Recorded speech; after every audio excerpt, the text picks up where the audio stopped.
positive spin on things there from Greg Pans?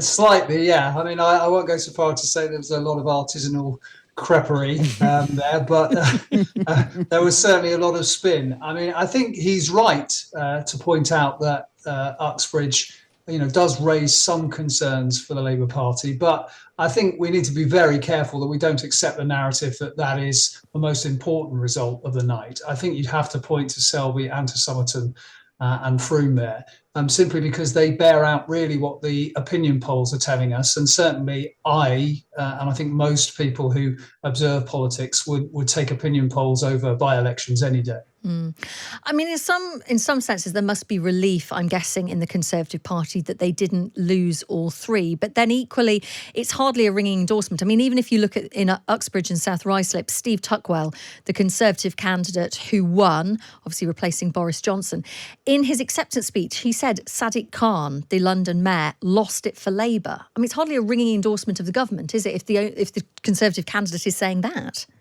No, I mean, I think in some ways that was refreshingly realistic, because I think the simple explanation of the Uxbridge result is probably you, Les. There was clearly a lot of concern about that in that particular constituency and other constituencies in outer London. But you'd have to say that when it comes to the general election, I think it's very doubtful that the Conservatives can find one issue, even if it's, that particular green issue, that is going to help them stop what looks like now a fairly strong performance from the Labour Party. I think one of the worrying things in some ways about this result, however, in Uxbridge, is what it says about the government's commitment perhaps to environmental policy more generally. And that, I think, is worrying. If we think that the government is going to resile from some of the promises it's made on net zero because it hopes that might help it win a general election, that's a really bad outlook, I think, for the country and indeed the planet, you could say.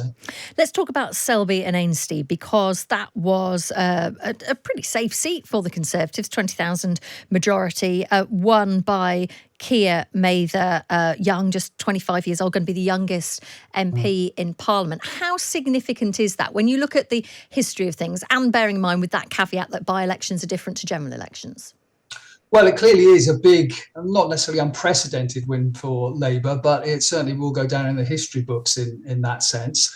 It's also very encouraging for them, because clearly there are seats in the north of England in particular that it needs to win back. It's not a red wall seat in itself, but of course there are seats relatively near to there that would be included in that particular designation. So it is very encouraging for the Labour Party. And as I say, the other encouraging thing for the Labour Party, and indeed for the Liberal Democrats, is that it does seem to bear out the idea that if you look closely at the results, that people who want to get rid of the government know which way they've got to vote. So in other words, if it's a likely Labour pickup, then Lib Dem voters will go that way. If it's a likely Lib Dem pickup, then Labour voters will go the other way. And that, I think, will be worrying for the Conservatives as well, because that kind of tactical voting could well make the difference if the election tightens between them getting back in and Labour being able to perform a government. And that was the point that Sarah Dyke, the Liberal Democrat candidate, now MP for Somerton and Froome, made. She said in her acceptance speech, didn't she, thank you to Labour voters, Conservative voters who've lent your vote to me. I mean, we know, don't we, that the Lib Dems do well in by-elections. That's what they do. And I guess the challenge is converting that into general election success. No, you're absolutely right. I mean, when they've got the opportunity to throw everything they can at one particular seat, and we've seen this obviously in Tiverton, for example, and we've seen it again last night in Somerton and Froome, they do incredibly well. It is more difficult for them at a general election because, like most smaller parties in the first past the post system, they do get squeezed. Having said that, however, if we get a level of tactical voting that we saw last night, we've seen in some other constituencies, then the Liberal Democrats do stand a chance of winning, 15, 20, maybe even tops, 30 Conservative seats as a result. The good thing for the Liberal Democrats is that actually there are very, very few seats where they are in competition with Labour. Most of the seats that they're hoping to pick up at the next general election are Conservative seats. So tactical voting from Labour voters will make a very big difference, perhaps, to the Liberal Democrats in 2024. Now, the Prime Minister's been out and about in a cafe in Uxbridge and South Ruislip with Steve Tuckwell, the new MP for the constituency, and he was quite chipper, really, considering what a difficult night it was for the Conservatives. He was saying that the next general election is not a done deal. People thought that the Conservative Party would lose there, but they didn't, and people shouldn't take it for granted that, that Labour are going to do really well. The Conservatives are still in the fight.